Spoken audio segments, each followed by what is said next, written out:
apporter. Donc quand vous parlez de richesse, de quelle richesse tu parles?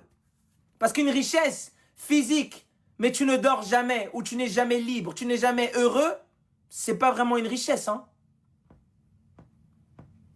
Et ce qui est malheureux, c'est que bon nombre des enfants qui héritent de ces certaines fortunes-là, ben, généralement, puisqu'ils ne sont pas assez évolués spirituellement, ils subissent le karma sans se réveiller.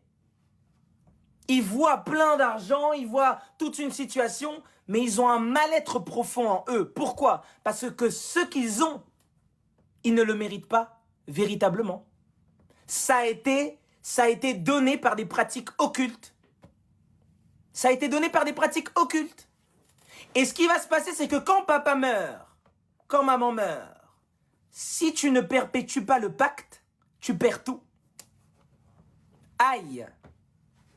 Si tu ne perpétues pas le pacte, comme les parents l'ont fait, tu perds tout. Puisque ta richesse, puisque ta situation est basée sur du sang qui a été versé, sur un secret familial, par exemple.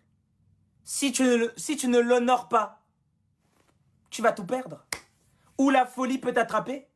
C'est pour ça que dans bon nombre de familles, justement, qui ont acquis des fortunes ou des positionnements de manière très occulte, vous allez voir qu'il y a souvent des personnes qui sont fous dans la famille.